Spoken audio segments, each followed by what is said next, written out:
Happy birthday to me. Happy birthday to me. Ako si Risa Singson Kaupeng. Magkapet, pandasal muna tayo.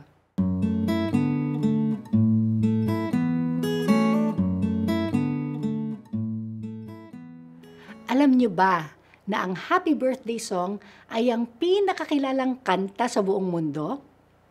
Araw-araw, may kumakanta niyan sa balat ng lupa at nasali na ito sa iba't ibang lengguwahe.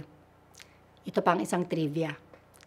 Kahit palagi natin niyang kinakanta tuwing merong may birthday, kapag kinanta yan sa isang sine, programa sa telebisyon o recording, kailangang magbayad ng copyright fee sa Warner Music.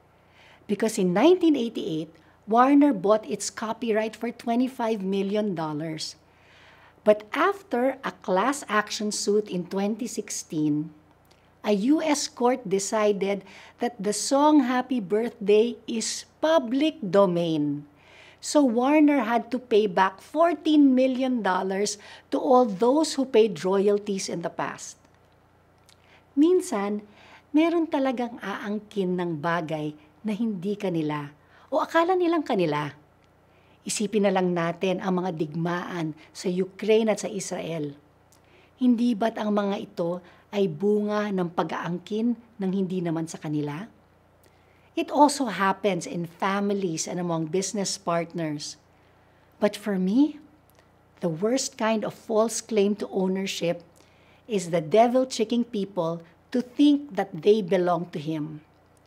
Kapag naiisip natin na tayo'y makasalanan, mahina at walang pag-asang maging kaakit-akit sa Diyos, yan ay gawain ng demonyong nanlilin lang sa atin at inaangkin tayo. Huwag tayong magpaloko sa kalaban dahil hindi niya tayo alipin. We belong to Christ who ransomed us from our sins into the freedom of righteous living. Let's pray. Panginoong Jesus, hinandog mo ang iyong buhay upang tubusin ako at ako'y maging iyo magpakailanman. Naway mamuhay ako araw-araw na malaya bilang iyong lingkod. Amen.